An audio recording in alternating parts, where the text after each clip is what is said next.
Welcome back. Today I'm doing some public area fishing. You know, like you fish the river. I'm actually fishing the St. Joe River today. Very public areas. And just gonna display some tips and techniques that can potentially, hopefully, catch you more fish in a public area. And this goes for public accesses too. This goes for all of it. And forgot my glasses. Hang on a second. I'm back with the glasses. But anyway, this goes for public accesses. This goes for just any area that's really highly pressured. Obviously, I grew up without a kayak. I grew up without a boat. Didn't have the money to buy one, so a lot of times I just fished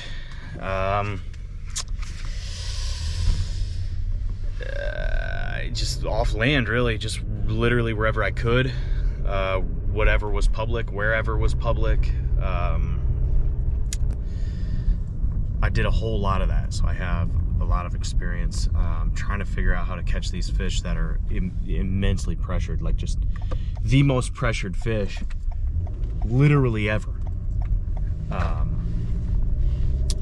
So yeah, that's what this is about. That's what this video is about. Hopefully it catches you more fish. Hopefully I catch a bunch of fish today, but we'll see how that pans out.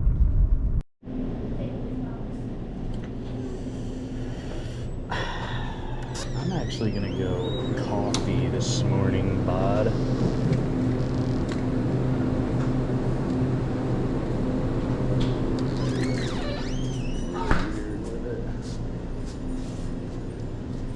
You're good. I don't see him like I did.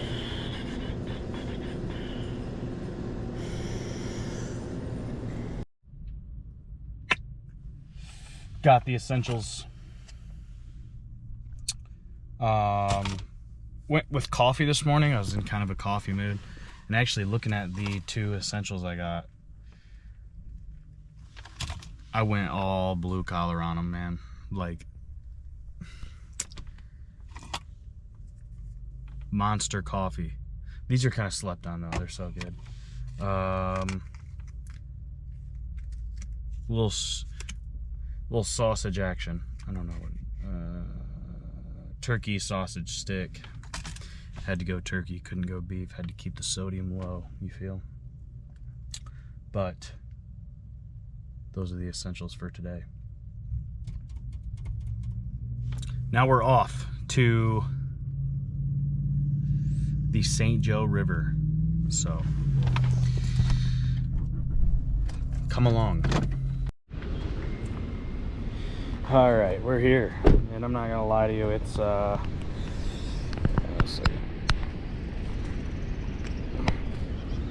kind of rough. It's kind of rough, but I'm looking at everybody's rods. There's quite a bit of people here. Looking at everybody's rods. Nobody has a chatterbait tied on. Really public place. Really heavily fished place, but water's a little murky. Going with the bright color. There's a lot of big smallmouth in here. And I'm gonna see if I can get these pressured fish to basically, got a hair in my mouth. Basically get a reaction bite on this thing. So right now I'm changing up because I'm seeing a lot of minnows that kind of mimic like this shiner color, or I mean, I guess I could use like a darker colored one, but I've seen a lot of minnows that kind of mimic this shiner color. You know what? I'm gonna go with this brown one, and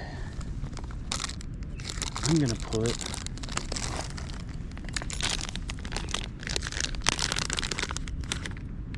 one of these guys in the back. I'm gonna make it look like I'm gonna fish it off the bottom. You know, there may be people that come here with a chatterbait, throw it around like I was, but probably not a lot of people are here fishing a chatterbait off the bottom like it's a crawfish. And I'm in the St. Joe, so look at that.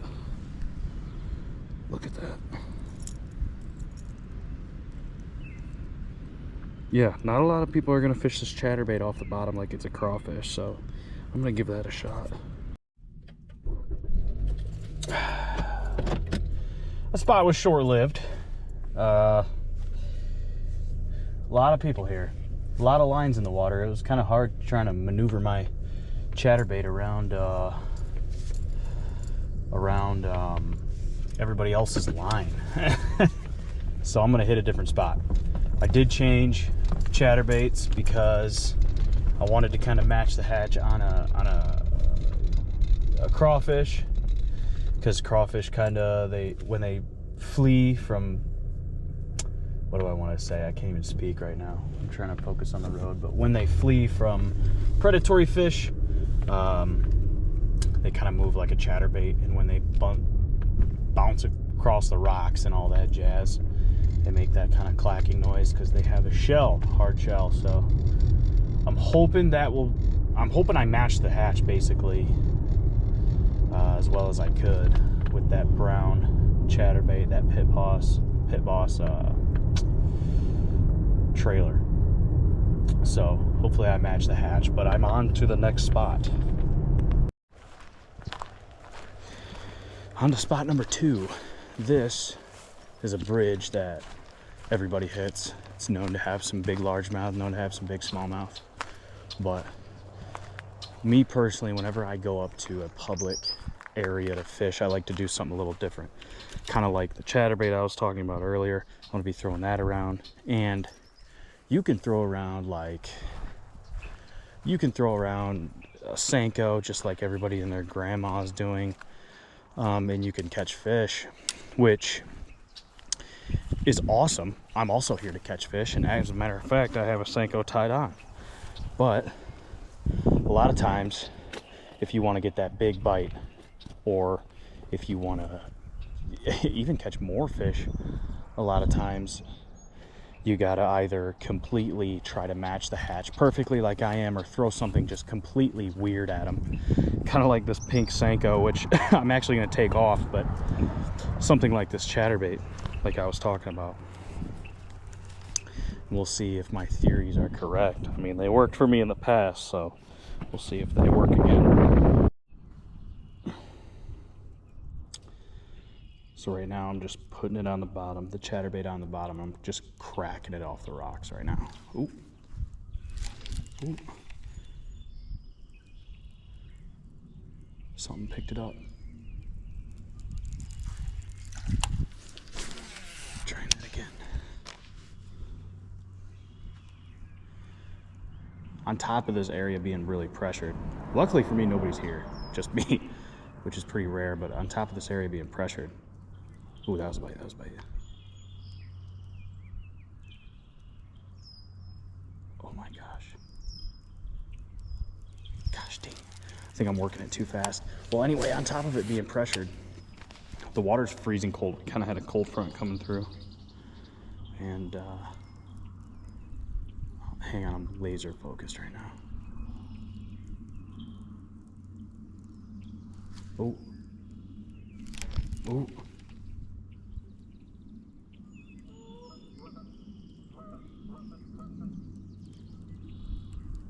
My goodness, I'm losing these fish.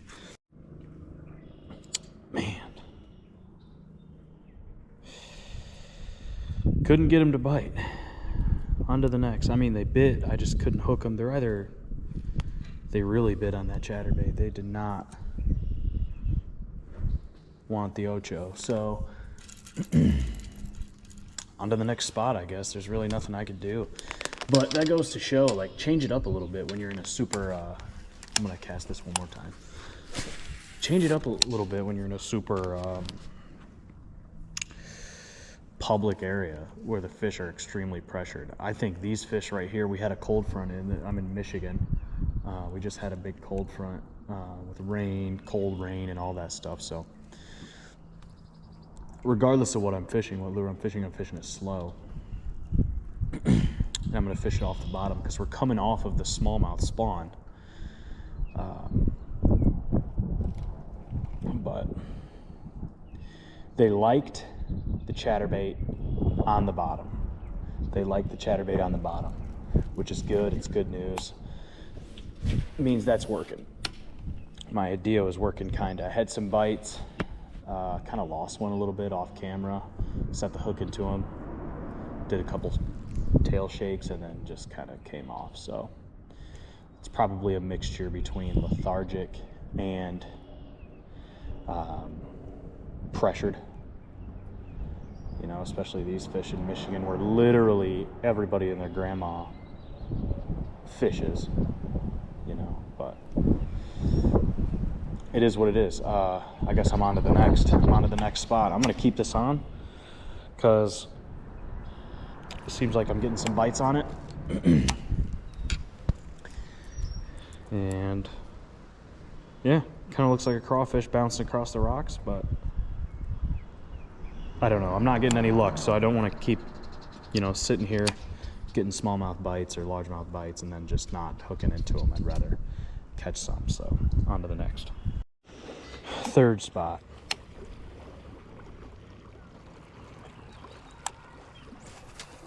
Third spot.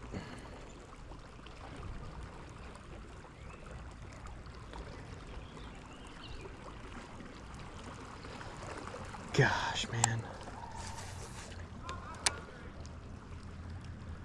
Nobody's falling for it. These fish are so pressured. Like, these fish are just... the extreme pressure on these fish.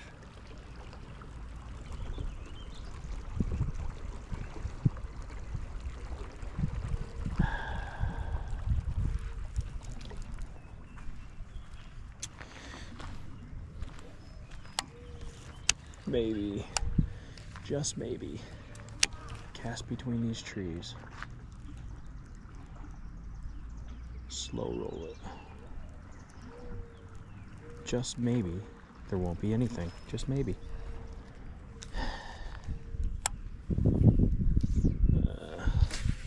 This doesn't look very promising. There might be a fish here, but I don't think it's going to be very big.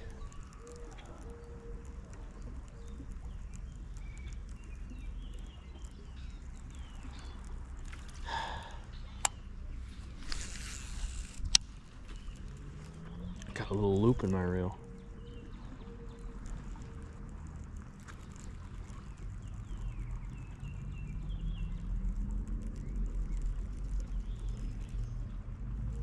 Little largemouth. Oh, it's a shiner, a big shiner. Chasing my lure. I'm not after big shiners though. I'm after giant largies, giant smallies.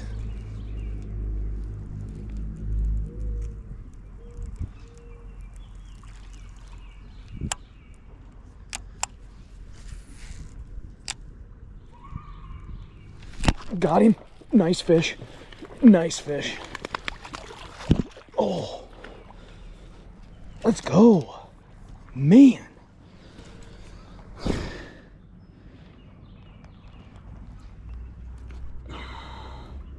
Nice chunk. Oh my gosh. Ate that sucker too. I watched him in my glasses come and freaking obliterate that Chad. Nice. It is freezing cold right now, and it's May, and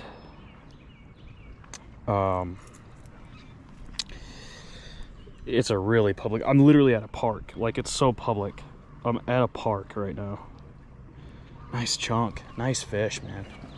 I'm at a park right now, and people fish this park literally every day, and my theory worked. Just completely match the hatch. Completely match the hatch. And you might actually get the job done. That was freaking sick. Because he freaking annihilated that. He annihilated that. That was awesome to watch underwater. I just seen... Got another one. Oh my gosh.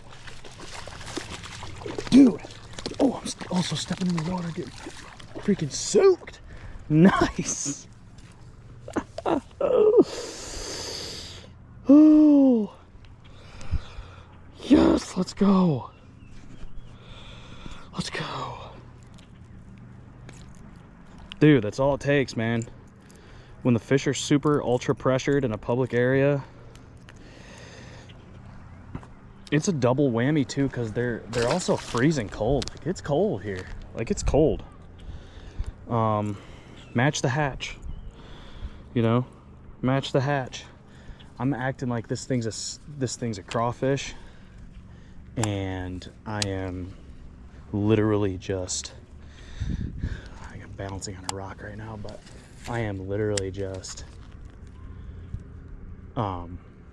fishing out on the bottom. I'm dragging this chatterbait along the bottom across these like rocks and stuff.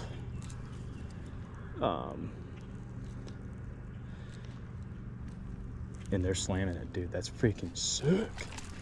Let's see if I can get number 3.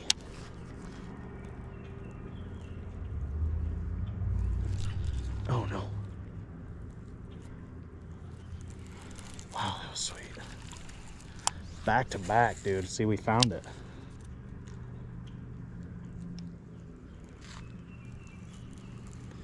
It's in a calm pocket too, just a calm pocket.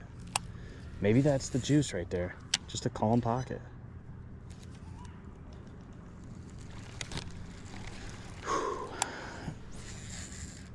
Oh, oh, oh, oh. No.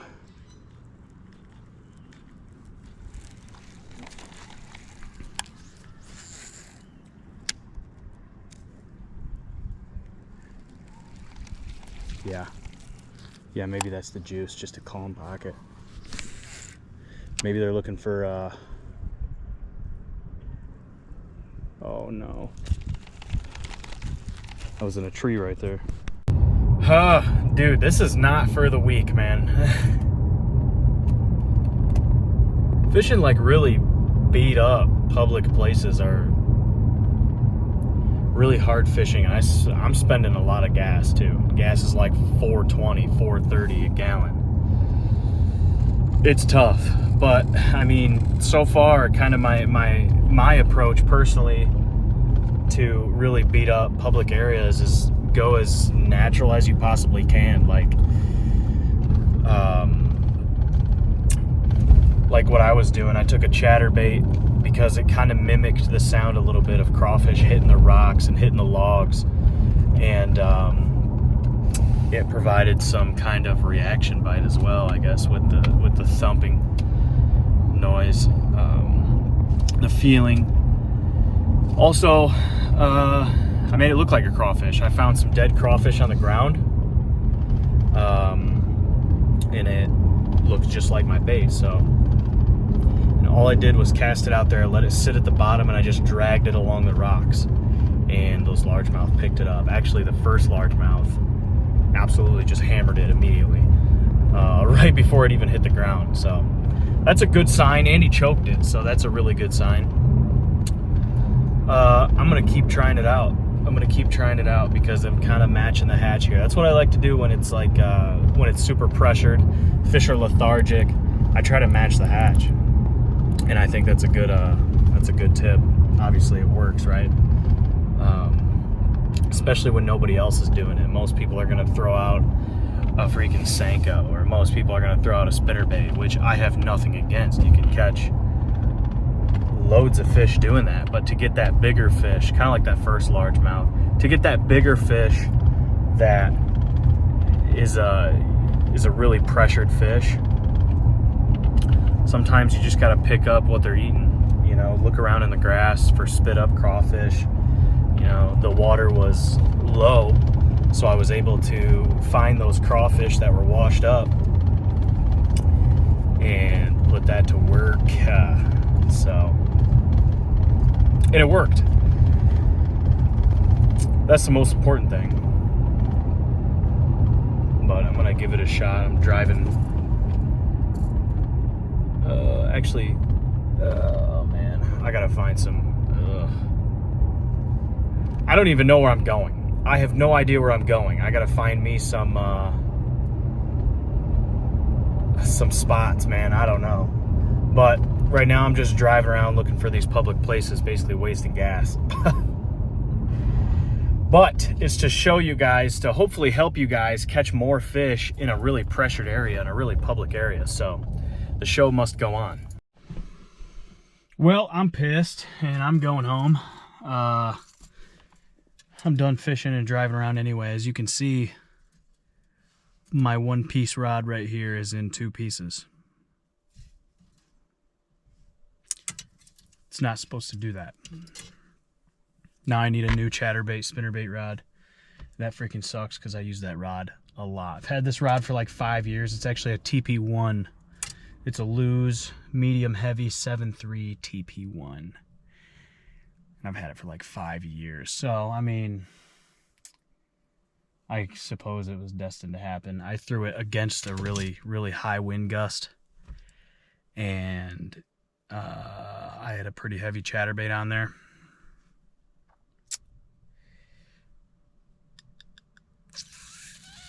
And it didn't end well. And I threw against the wind, yeah. Didn't end well. Chatterbait, the wind, literally just snapped my rod in half. Like right when the lure released. I was like, damn. That freaking sucks. So I'm mad. I'm going home. That sucks. But I caught a couple fish. I caught a couple fish when nobody else was. So that was the whole point of the video. To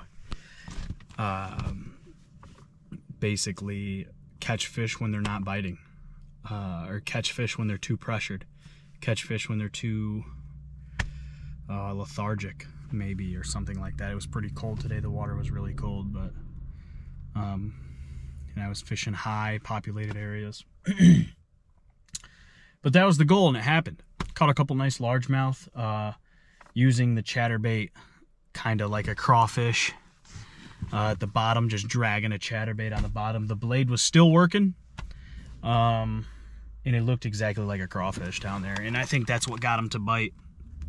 And they freaking choked it, man. That's definitely what did it. But yeah, sometimes in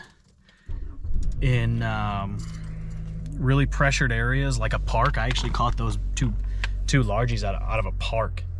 Sometimes in a really pressured area like that, you have to either do something crazy or throw something crazy, or throw something they've never seen before, or like I did, do something they've never seen before and completely match the hatch as well as you can.